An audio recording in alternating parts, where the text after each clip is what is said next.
Bismillahirrahmanirrahim. On continue cette leçon sur les espaces vectoriels. La séance précédente, nous avons vu la définition de l'espace vectoriel. Dans cette séance, on va voir les familles de vecteurs.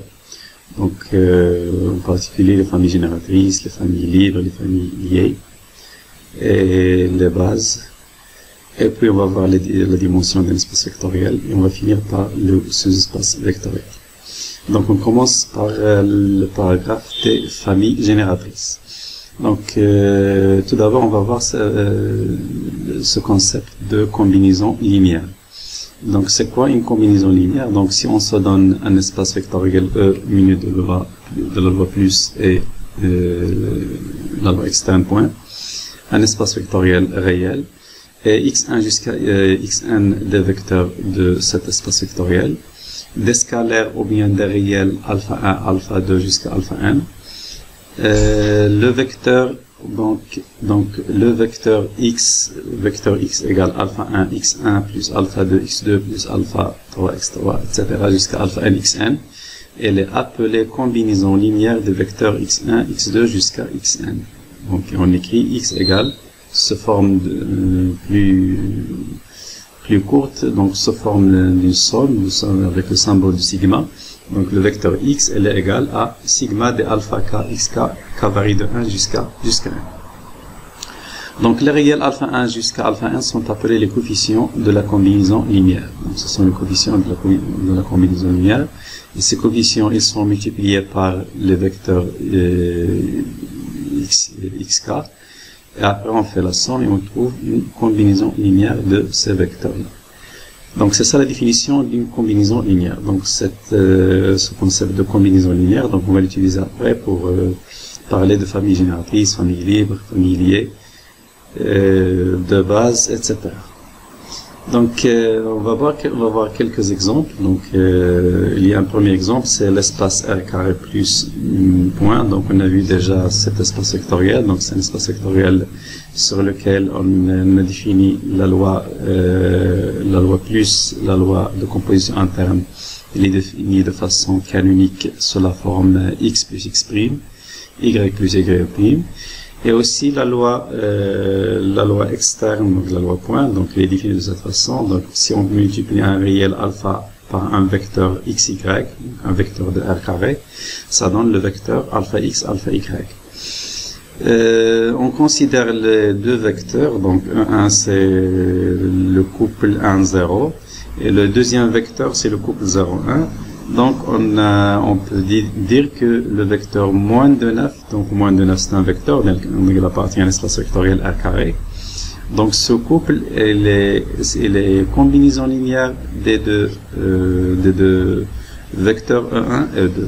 Pourquoi? Parce que ce vecteur-là, moins de 9, on peut l'écrire sous la forme de moins 2 fois E1 plus 9 fois E2. Donc c'est simple à vérifier, donc on peut bien faire des calculs. Donc on commence par calculer ce vecteur-là, donc moins 2, donc c'est moins 2 fois 1, donc ça donne moins 2, donc c'est moins 2 facteur de le vecteur 1, c'est 1, 0, 1, 0, plus 9 fois le vecteur, donc c'est quel vecteur? Le vecteur E2, c'est quoi? E2, c'est 0, 1.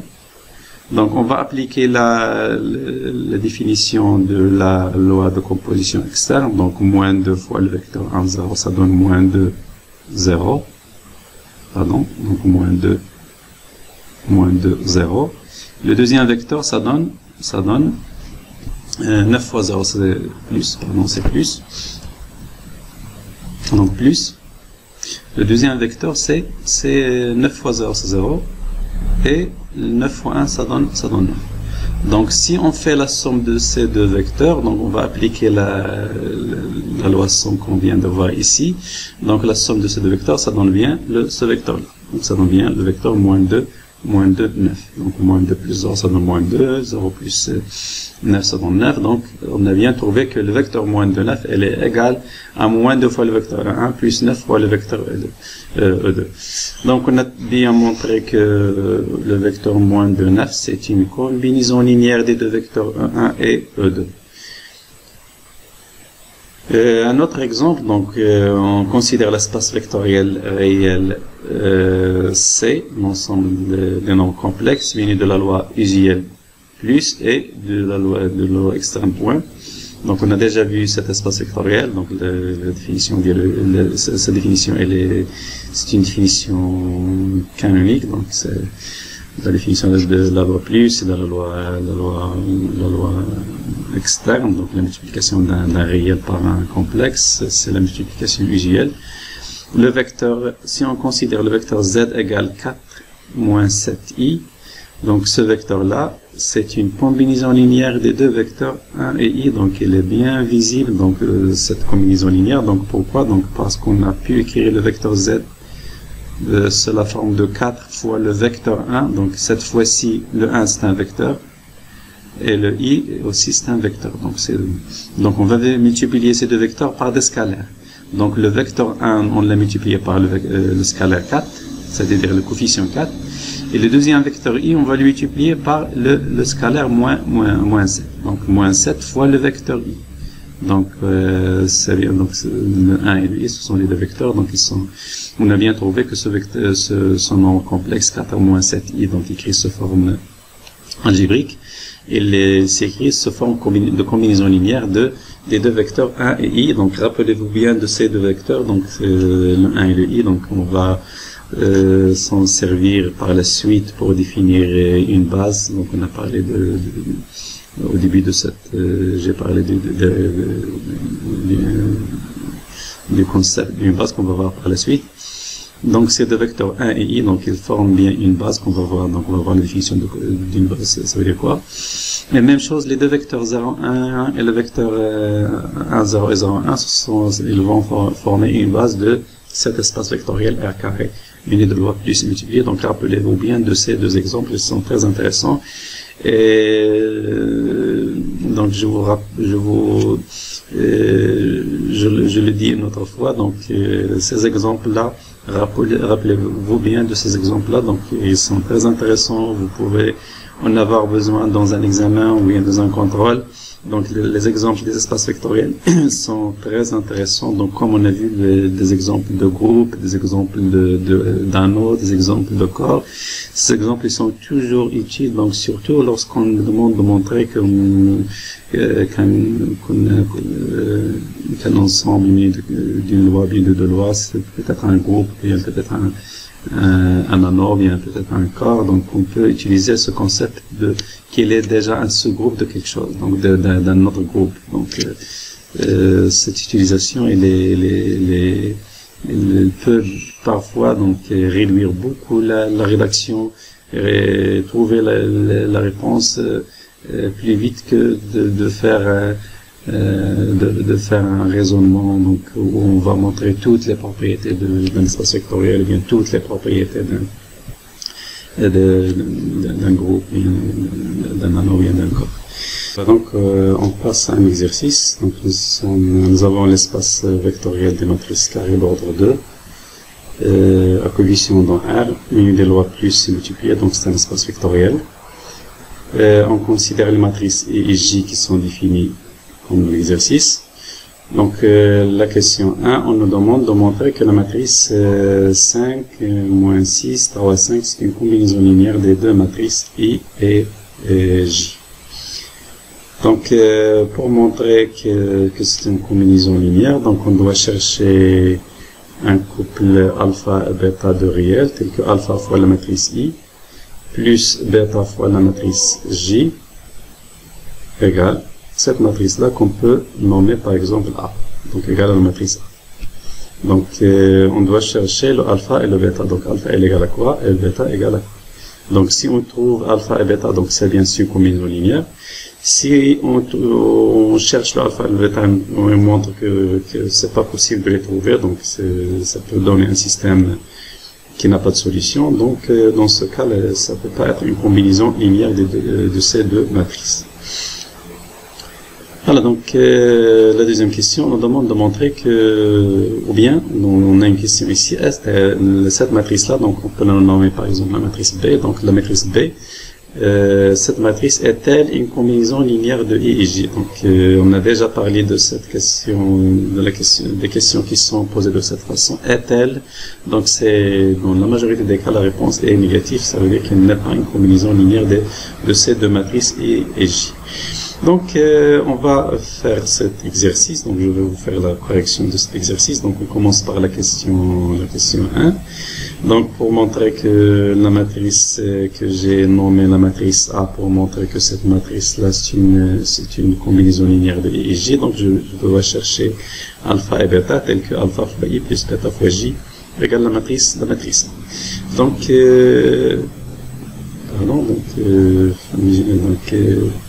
donc je vais chercher le alpha et le bêta. Donc, je vais faire alpha fois I. Donc, alpha fois I. Donc, si je multiplie alpha fois I, ça donne quoi? Ça donne ici ce alpha, ici 0, ici 0, ici alpha, plus bêta. Donc, bêta fois J. Donc, si je multiplie cette matrice par bêta, donc je vais multiplier une coefficient par bêta. Donc, je vais faire une somme avec bêta. Donc, c'est 0, 2 fois bêta. Ici, moins bêta. Et ici, c'est 0. Donc, la somme de ces deux matrices, ça donne, donc, la matrice, donc, alpha plus 0, ça donne alpha. 0 plus 2 bêta, ça donne 2 bêta. Et 0 plus moins bêta, c'est moins bêta. Et le alpha plus 0, ça donne alpha.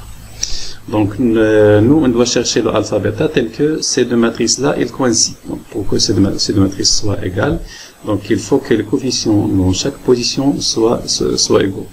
Donc, ça veut dire que 5 égale alpha, c'est bien. Donc, on a trouvé que alpha égale 5. Donc, mais il faut que cette valeur soit compatible avec toutes les autres valeurs. Donc, c'est pas possible de trouver alpha égale à 5. Donc, dans une autre place, on va trouver alpha égale à autre chose que 5. Donc, c'est faux. Donc, ça veut dire que c'est pas possible. Donc, on va voir que toutes les valeurs sont bien compatibles. Donc, pour la deuxième, donc, j'ai moins 6 égale à 2 bêta. Donc, ça veut dire que bêta égale à moins 6 divisé par 2 égale à moins 3. Donc, c'est bien. Donc, j'ai trouvé alpha égale à 5, bêta égale à moins 3. Donc, je continue. Donc, la troisième, donc 3 égale à moins bêta. Donc, bêta égale à moins 3. Donc, c'est bien. C'est la même valeur qu'on a trouvée. La dernière, on a 5 égale bêta. Donc, 5 égale alpha. Donc, c'est bien la valeur qu'on a trouvée. Donc, c'est bien. Donc, c'est une combinaison linéaire de ces deux matrices. Donc, la réponse de la première question, elle est bien correcte. Donc, c'est vraiment une combinaison linéaire de ces deux matrices-là. On va passer par suite à la deuxième question. Donc, on nous dit, est-ce que cette matrice-là que j'ai nommée la matrice B, donc cette matrice est-elle une combinaison linéaire des deux matrices J et J? Donc, je vais faire la même chose que je viens de faire maintenant. Donc, je vais calculer alpha I plus bêta J. Donc, et je vais faire que cette combinaison-là, il coïncide avec la matrice qu'on a 3, moins 1, 4, 0. Donc, ce calcul-là, donc, on l'a déjà fait. Donc, c'est alpha fois I, donc c'est alpha. Ici, c'est 2 bêta. Ici, c'est 0 plus moins bêta, donc c'est moins bêta. Et ici, c'est alpha. Égale cette matrice-là. Donc, elle est égale à cette matrice. Donc, ça veut dire que alpha. Donc, ça veut dire que alpha égale à 3. Donc, alpha égale à 3. Et pour la deuxième, pour la dernière, donc je vais voir la dernière. Donc, alpha égale 0. Donc, c'est pas possible. Alpha égale 0. Donc, alpha égale à 3 et alpha égale à 0, impossible. Donc, c'est pas possible. Donc, cette matrice-là ne peut pas être une combinaison linéaire des deux matrices I et J. Donc, pourquoi? Parce qu'on ne peut pas trouver de réel alpha et bêta tel que alpha fois I plus bêta fois J égale cette matrice-là. Donc, famille génératrice. C'est quoi une famille génératrice? Donc, si on se donne n vecteurs, donc x1 jusqu'à x1, ce sont des vecteurs dans l'espace vectoriel E. Et on se donne la famille F. Donc F, c'est quoi? C'est une famille donc, de vecteurs. Donc elle est constituée de vecteurs x1 jusqu'à xn. Donc c'est un élément qui appartient à la puissance n. C'est une famille de vecteurs. Donc si le vecteur x, appartient à E, est une combinaison linéaire de vecteurs de F, alors la famille F est dite une famille génératrice de ce vecteur. Donc famille génératrice d'un vecteur. Donc, c'est quoi une famille génératrice d'un vecteur? Donc, c'est qu'on peut écrire ce vecteur sous forme de combinaison linéaire de tous ces vecteurs de cette famille. La deuxième définition, donc, on va voir ici la famille génératrice de l'espace vectoriel entier. C'est pas pas seulement une famille génératrice d'un seul vecteur, mais une famille génératrice de tout l'espace. On dit que F est une famille génératrice de l'espace E, c'est quel que soit. Donc la différence, c'est dans ce quel que soit. Donc quel que soit x dans le E, on peut trouver des scalaires ou bien des coefficients alpha 1 jusqu'à alpha n dans Rn, tels que x égale à sigma d alpha i fois xi. Donc ça veut dire que tout élément, que tout vecteur de l'espace vectoriel E est une combinaison linéaire des vecteurs de cette famille. Donc dans ce cas, on dit que cette famille, c'est une famille génératrice de tout l'espace vectoriel. C'est une famille génératrice de l'espace vectoriel E. On dit que donc, tout vecteur de E est une combinaison linéaire des vecteurs de F. Donc, on va voir des exemples. Donc, nous avons déjà un exemple. On a un exemple qu'on a déjà vu. Donc, c'est l'espace vectoriel A carré plus point. Donc, c'est un espace vectoriel. Donc, on a déjà vu comment il est défini la loi plus et la loi externe point. Donc, elles sont définies déjà dans ce cours. On se donne ici la famille E1, E2 avec 1, E2, c'est la famille de vecteurs. Donc, c'est le vecteur 1, c'est le vecteur, c'est le couple 1, 0. Le vecteur E2, c'est le couple 0, 1. Donc, on a déjà vu donc un exemple sur ces deux vecteurs-là plus particulièrement. Mais ce qui nous intéresse ici, c'est que, ou bien le résultat ici, c'est que cette famille F, elle est bien une famille génératrice de A carré. Donc pourquoi? Donc on peut bien le voir. Donc si on prend un certain couple, donc quel que soit un vecteur dans R carré, les vecteurs de R carré, ce sont des couples. Donc quel que soit xy appartenant à R carré. La question, est-ce qu'il existe? Existe-t-il? Donc, est-ce qu'il existe des scalaires ou bien des coefficients alpha et bêta dans R? Donc, ce sont des réels. Tels que le couple xy ou bien le vecteur xy égale alpha fois le vecteur E1 plus bêta fois le vecteur E2. Donc, on doit chercher donc ce qu'il existe bien. Donc, existe-t-il, c'est alpha et bêta. Donc, pour les trouver, donc on va juste faire calculer alpha 1. Donc, c'est quoi alpha 1? Donc, on va multiplier donc la loi externe, donc le vecteur par le alpha. Donc, ça donne c'est alpha 0. Plus, donc la définition de la loi externe aussi, c'est 0 bêta. Donc la somme de ces deux vecteurs, ça donne alpha bêta. Donc le x, donc c'est x, donc le x c'est alpha, le alpha c'est x et le bêta c'est y. Donc c'est bien qu'on a trouvé. Donc le alpha et le bêta, ils existent. Ce sont les x et les y qu'on vient de voir à l'instant.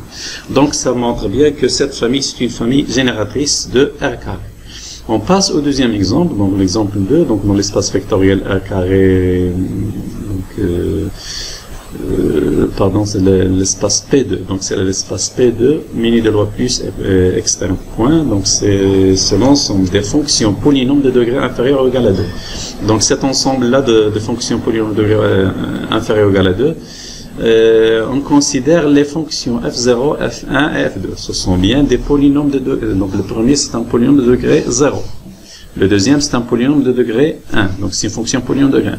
La troisième, ou bien le troisième vecteur, c'est un polynôme de degré 2. Donc f1, f2, f0, f1, f2, ce sont bien des éléments de P2. Donc ce sont bien des fonctions polynômes de degré qui ne dépassent pas 2. Donc, on nous demande ici de montrer que f c'est une famille génératrice. Donc, pour cela, donc on va prendre une fonction quelconque, donc quelle que soit une fonction f, une fonction polynôme appartient à P2. Donc, c'est une fonction polynôme de degré 2. Existe-t-il? Donc, ce qu'on va montrer, est-ce qu'il existe? Donc, maintenant, la famille, elle contient 3 vecteurs. Donc, est-ce qu'il existe 3 scalaires? Donc, existe-t-il 3 scalaires? Donc, je vais les appeler, donc, alpha, bêta, gamma par exemple. Donc, est-ce qu'il existe alpha, bêta, gamma appartenant à R à la puissance 3? Tel que cette fonction-là, ce vecteur-là. Donc, ce vecteur-là, c'est une combinaison linéaire de ces 3 vecteurs. Donc, c'est une combinaison linéaire de ces 3 vecteurs. Donc, f, c'est quoi? Donc, f, elle va s'écrire sous la forme de alpha fois f0 plus bêta fois f1 plus gamma fois f2. Donc, on doit chercher le alpha, le bêta, le gamma. Donc, on doit le trouver en fonction de f et plus particulièrement en fonction des vecteurs des coefficients de la fonction f. Donc, lorsqu'on dit qu'une fonction elle est égale à une autre fonction, ça veut dire que si je prends n'importe quel x, donc cette égalité, ça veut dire que quel que soit x dans R, donc on a f de x égale, pardon, donc f de x, donc f de x. Donc, quel que soit x appartenant à R, on a f de x. Donc, c'est quoi f de x? Elle est égale à alpha f0 de x, f0 de x, plus bêta fois f1 de x, plus gamma fois f2 de x. Gamma fois f de x. Donc, c'est ça l'égalité de deux fonctions. On dit que deux fonctions sont égales s'ils ont même ensemble de définition. Donc, l'ensemble de définition ici, c'est R. Donc, toutes les fonctions qu'on a ici, ils ont la même définition, c'est l'ensemble de définition de R. Donc, c'est pourquoi j'ai pris que soit x appartenant à R. La deuxième condition, c'est qu'ils ont même image pour tout élément de R. Donc, si je prends un élément quelconque de R, l'image de cette fonction, de x par cette fonction égale l'image de x par la deuxième fonction. Donc, on devient ce résultat-là. Donc, on va montrer cette égalité-là. Donc, non, c'est pas qu'on va montrer l'égalité, mais on doit chercher. On doit chercher le alpha, le bêta et le gamma qui vérifie cette relation. Voilà, donc, puisque f. Donc, on a f appartient à p de 2x. Donc, c'est un polynôme de degré 2. Donc, ça veut dire que f de x, quel que soit x dans R, f de x, il s'écrit sous la forme de a plus b fois x plus c. Plus c. Donc, plus c fois, pardon, plus c. Donc, plus c, pardon, donc c'est plus c. Plus c fois x carré. Donc, c'est ça la définition. Donc, puisque f, c'est une fonction polynôme de degré 2, donc il peut s'écrire sous cette forme-là. Donc, ça, donc, c'est quoi? Donc, c'est a fois 1. Et 1, c'est quoi? C'est f0 de x. Donc, c'est a fois f0 de x. Plus b, donc c'est quoi x? X, c'est f1 de x. Donc, f1 de x égale à x. Donc, plus b fois f1 de x. Plus c fois x carré. C'est quoi x carré? Donc, c'est f2 de x. Donc, x carré, c'est f de x. Donc, c fois f2 de x. Donc, ceci, c'est vrai quel que soit x. Et ceci, c'est vrai quel que soit x appartenant à R. Donc, puisque quel que soit x appartenant à R, on a f de x égale cette relation-là. Donc, on déduit que la fonction f, c'est quoi? Elle est égale à a fois f0, plus b fois f1, plus c fois f2. Donc, c'est bien que f, c'est une combinaison linéaire des fonctions de vecteurs f0, f1 et f2. Donc, on déduit donc que cette famille-là, elle est bien une famille génératrice de P.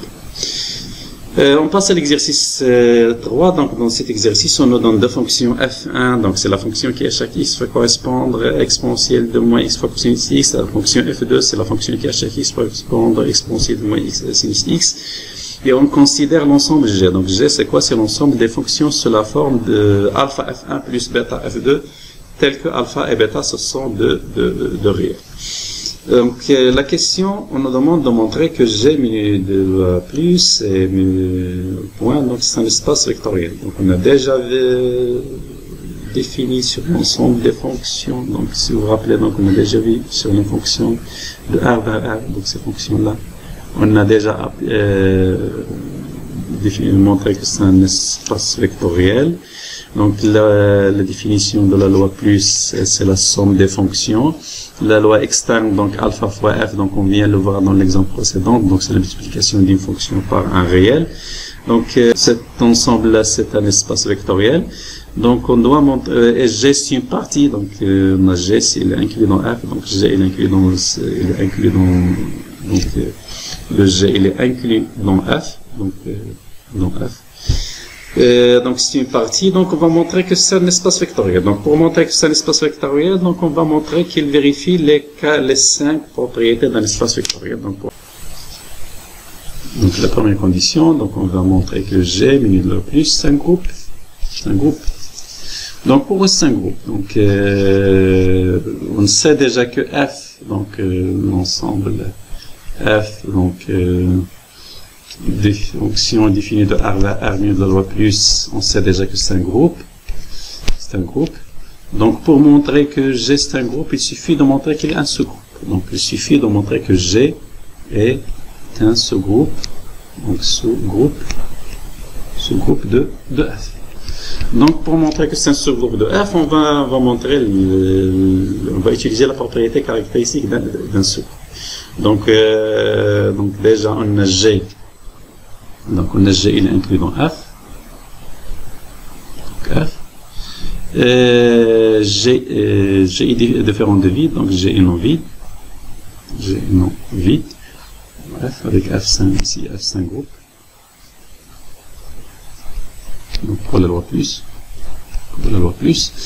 G est non vide, donc pourquoi G est non vide? Donc il contient la fonction nulle. Donc parce que la fonction f qui à chaque x faut correspondre à 0, c'est une fonction qui est nulle. Donc comment on va trouver cette fonction là? Donc voilà, donc si on prend alpha égale à 0 et le bêta égale à 0, donc on va trouver que cette fonction elle est bien la fonction nulle, donc la fonction nulle, donc elle appartient à G. Donc G est non vide, donc il contient la fonction nulle, donc on peut la noter θ, donc cette fonction θ par exemple, θ c'est la fonction nulle, donc c'est la fonction nulle, donc cette θ on peut l'écrire sur la forme alpha fois f1, 0 fois f1, pardon, c'est 0 fois f1, plus 0 fois f2, donc elle appartient bien à G. Il reste la dernière relation. Donc la dernière relation, si on prend deux fonctions quelconques, si on prend f et g, donc soit f et g, ou bien je prends gh, donc pour éviter la notation, donc soit g.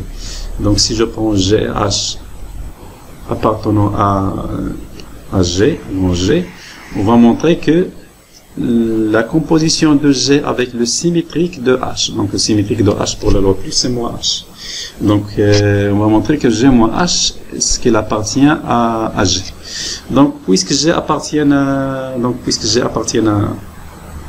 donc normalement on a G c'est alpha F1 plus bêta F2. Le H c'est quoi? C'est elle appartient aussi à G, donc il s'écrit sous la forme de alpha prime fois F1 plus bêta prime fois F2. Donc ça implique que G moins H.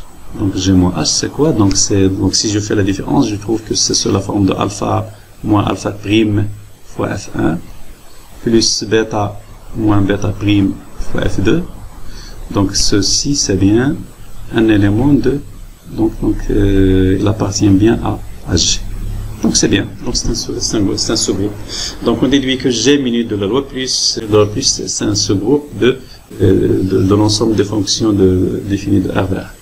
Donc c'est bien, donc on a bien montré la première relation d'un espace vectoriel.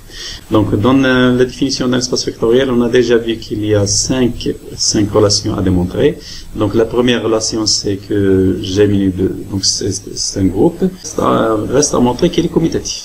Donc, pourquoi il est commutatif? Donc, la somme il est commutative dans l'ensemble des fonctions. Donc, on sait déjà que f de R vers R, donc c'est un groupe commutatif, minus de la loi plus. C'est un groupe commutatif. Donc, G c'est un sous-groupe, il est aussi un sous-groupe commutatif. Donc, c'est bien. Donc, on a trouvé que G c'est un groupe commutatif. Donc, commutatif, pourquoi? Parce que c'est un sous-groupe d'un groupe commutatif qui est l'ensemble des fonctions f définies de R vers R. La deuxième relation pour l'espace vectoriel, c'est de montrer que quel que soit deux scalaires ou bien deux coefficients alpha bêta dans R, donc quel que soit un vecteur, donc c'est un f qui appartient à G. Donc on va voir est-ce qu'on a une propriété, donc on a dit il ressemble à la distributivité, donc est-ce qu'on a cette relation là? Donc est-ce qu'on a alpha plus bêta fois f est égal à alpha fois f plus bêta fois f? Donc ça c'est trivial, donc c'est simple à démontrer. Donc il suffit de prendre un x quelconque dans R, et donc on va montrer que l'image de x par cette fonction il coïncide exactement avec l'image de x par cette fonction. Donc on vient juste de le voir avant dans cet exemple là. Donc cette égalité elle est bien vérifiée, donc ça ne pose pas de problème. On passe donc à la troisième propriété. Donc on a pour l'instant deux propriétés qui sont bien vérifiées. La troisième propriété c'est quoi? La troisième propriété c'est que est-ce qu'on a une distributivité de la donc c'est alpha fois f plus g, donc est-elle égale à alpha f plus alpha g, donc elle est aussi vérifiée, elle est simple à vérifier, donc cette relation-là, donc ça ne pose pas de problème. Donc à l'instant, donc on a montré trois propriétés parmi 5. Il nous reste les autres relations. Donc, on va montrer la quatrième propriété. Donc, c'est quoi la quatrième propriété? Donc, la quatrième propriété, donc c'est une multiplication par un scalaire, puis une autre multiplication par un autre scalaire. Donc, la multiplication composée par un scalaire, donc c'est alpha fois bêta fois une fonction f. Donc, quel que soit alpha, bêta, quel que soit alpha dans R, quel que soit bêta dans R, et quelle que soit la fonction dans G, quel que soit f appartenant à G. Donc, ce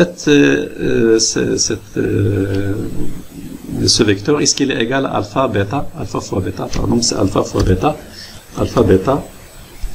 le tout multiplié par f. Donc, est-ce qu'il est égal?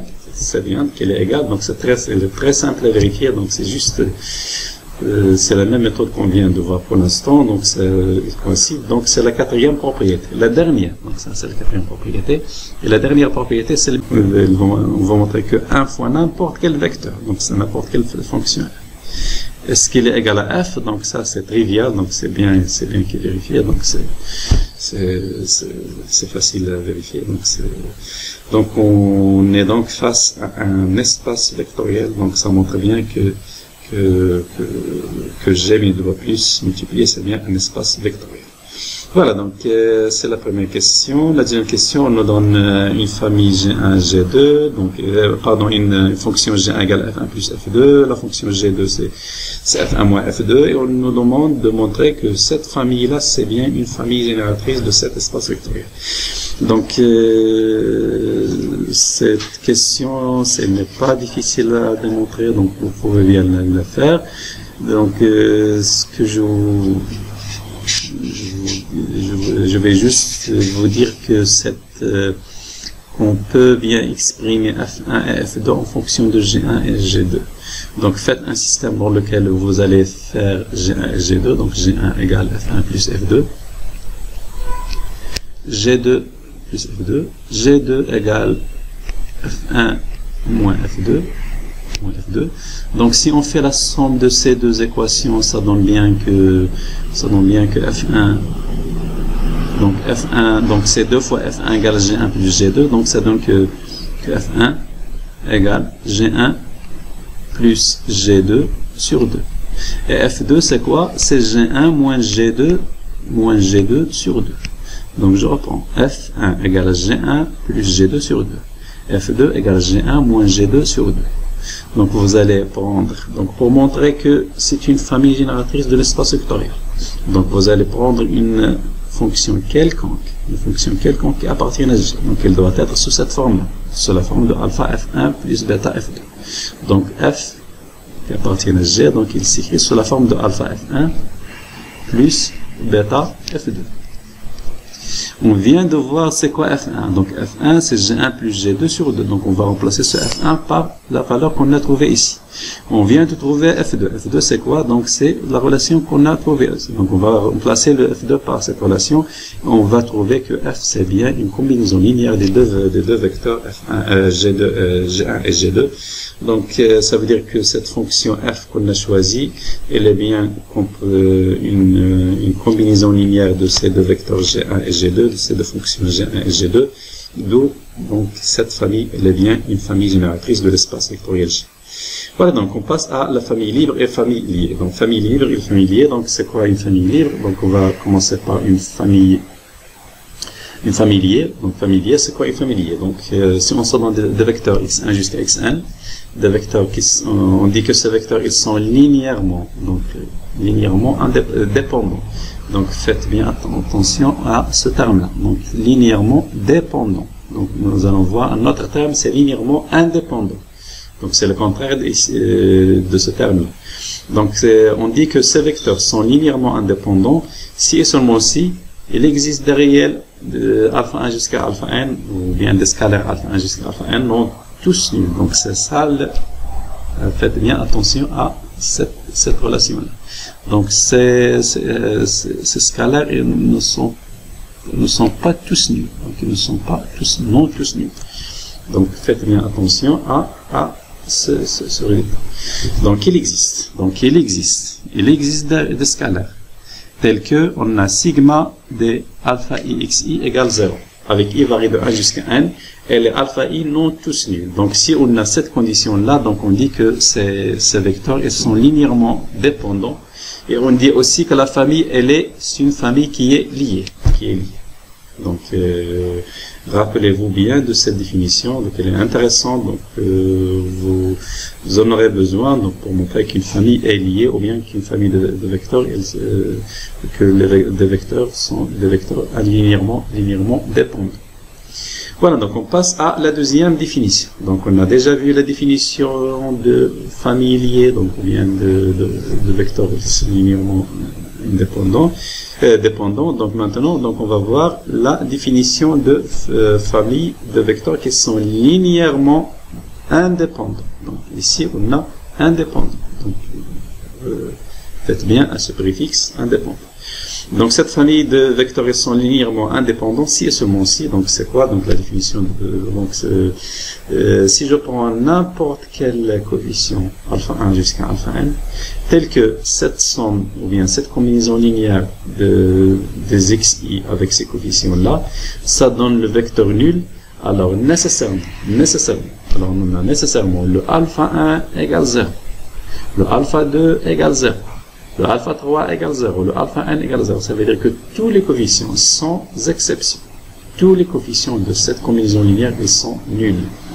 Donc, je reprends. Donc, une famille de vecteurs sont dit famille, ou bien si on a des vecteurs, on dit que ces vecteurs sont linéairement indépendants, si ils sont aussi toute combinaison linéaire de ces vecteurs nuls admet nécessairement des coefficients qui sont tous nuls, sans exception, sont tous nuls. Donc c'est ça la définition de famille libre, et aussi donc c'est la famille de l'ensemble de vecteurs qui sont linéairement indépendants. Voilà, donc on va voir quelques exemples. Donc le premier exemple donc on a ici, donc c'est le premier exemple. Donc, on prend l'espace A carré, min de la loi plus point. Donc, on considère les vecteurs 1, E2, donc c'est E3, donc on a 3 vecteurs. Donc, ces vecteurs, ils sont linéairement dépendants, donc A2 fois E1 plus 6 fois E2 moins 4 E3 égale 0. Donc, ça c'est facile à vérifier. Donc, on vient de voir déjà comment on fait ces calculs. Donc, c'est simple. Vous pouvez faire le calcul, donc 2, 1, donc c'est 2 fois le vecteur 1. Donc c'est quoi le vecteur 1? C'est 1, 3. Donc si je multiplie ce vecteur par 3, ça donne 2, 6. J'ajoute à ce vecteur 6 fois le vecteur E2. Donc 6 fois le vecteur E2. Donc je prends le vecteur E2, je multiplie par 6. Donc ça donne moins 6, 6. Et puis je retranche 4 fois le vecteur. Donc je laisse le moins à l'extérieur. Ou bien je fais le plus, donc c'est le plus, et je fais entrer le moins à l'intérieur. Donc je multiplie le vecteur E3 par moins 4. Donc je vais multiplier ce vecteur par moins 4. Donc ça donne ici 4, et ici ça donne moins 12. Donc si je fais la somme de tous ces éléments, donc ça donne 2, moins 6 c'est moins 4, moins 4 plus 4 ça donne 0. 6 plus 6 ça donne 12, moins 12 ça donne 0, ça donne exactement le vecteur nul, c'est bien que ça donne le vecteur nul. Donc ce qu'on a trouvé ici, donc on a trouvé une combinaison linéaire. Donc on a trouvé une combinaison linéaire nulle, et il existe des coefficients qui ne sont pas nuls. Donc par exemple le 2 n'est pas nul, le coefficient 2, ou bien le scalaire 2 n'est pas nul, ou bien le 6, ou bien moins 4, donc dans ce cas ici ils sont tous non nuls. Donc on déduit que ces 3 vecteurs ils sont linéairement dépendants. Le deuxième exemple, donc on prend l'espace vectoriel C, donc l'ensemble complexe, mais il doit plus, et de la loi externe produit par un réel, produit d'un complexe par un réel. On se donne la famille 1i, avec i c'est le nombre complexe qui vérifie au carré égale moins 1. Donc cette famille c'est bien une famille libre. Pourquoi? Donc si on prend donc pour montrer que c'est une famille libre, donc si on prend une combinaison linéaire de ces deux éléments, donc je prends n'importe quel scalaire x et y, donc coefficient x et y dans R carré, donc je multiplie x par le premier élément de cette famille qui est 1, donc x fois ça donne x, plus y par le deuxième vecteur, ça donne i. Si cette combinaison elle est nulle, alors on a nécessairement le x égale à 0, y égale à 0. Donc ça, on connaît déjà cette relation d'après la leçon des nombres complexes. Donc ici, c'est la forme algébrique. Donc j'ai un nombre complexe qui est écrit sous forme algébrique. Donc un nombre complexe écrit sous forme algébrique est nul, c'est seulement aussi sa partie réelle est nulle, donc x égale à 0. Et sa partie imaginaire est nulle, donc y égale à 0. Donc on a x égale à 0, y égale à 0, et c'est bien la définition d'une famille libre. Donc j'ai juste une petite remarque ici, donc sur la façon dont j'ai écrit ce x plus y. Normalement ici je dois inverser l'écriture. Donc ce qu'on a vu nous, pour la loi externe, donc on fait le produit de x par le vecteur. Donc le scalaire, donc le coefficient par le vecteur. Donc les positions ici elles sont très intéressantes. Donc la position du scalaire elle est toujours à gauche. On fait une composition à gauche par le scalaire. Donc le scalaire il est toujours à gauche et le vecteur est toujours à droite. Donc moi ici donc j'ai pas bien fait attention à ce résultat. Donc c'est pas un vrai problème mais c'est juste, il faut inverser cette écriture et écrire cela sur cette forme. X plus y, point i. Donc, égale 0. Donc, le i, c'est le vecteur. Ici, i, c'est un vecteur et le y, c'est un scalaire, ou bien c'est un coefficient, c'est un réel. Donc, il appartient à 1. Donc, x, non, ici, c'est x fois 1. Donc, c'est une combinaison nulle, donc, de ces deux vecteurs qui est nul. Donc, ça implique nécessairement que x et y sont nuls. Donc, c'est une famille libre. On passe à l'exercice 4. Dans cet exercice, on a trois matrices carrées d'ordre 2. Donc, ce sont les matrices A, B et C. Donc, on nous demande de montrer que c'est une famille libre. Donc, pour montrer que c'est une famille libre, on va faire une combinaison linéaire nulle et montrer que tous les coefficients, sans exception, sont nuls. Donc, on va prendre des coefficients alpha fois la matrice A, plus bêta fois la matrice B, plus gamma fois la matrice C. Donc cette combinaison, ça donne le vecteur nul. Donc le vecteur nul ici, c'est la matrice nulle, la matrice carrée d'ordre 2, nulle. Donc c'est ça le vecteur nul. Donc si j'ai cette égalité-là, donc nécessairement, ça implique que alpha égale 0, bêta égale 0, gamma égale 0.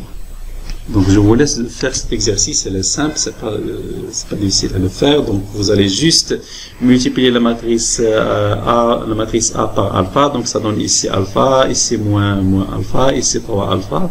Vous allez multiplier la matrice B par bêta, donc ça donne 0 fois bêta, ici c'est moins bêta, ici c'est bêta, 0, donc on va multiplier C par gamma, donc ça donne 2 fois gamma. 4 gamma, 0 fois gamma et gamma ici. Et puis on va faire la somme de ces trois matrices. Donc la somme de ces trois matrices égale la matrice nulle, ça veut dire que tous les coefficients, donc chaque position, ils sont égaux dans ces deux matrices. Donc ça montre que alpha égale 0, bêta égale 0, gamma égale 0. Donc faites cet exercice, c'est bien intéressant.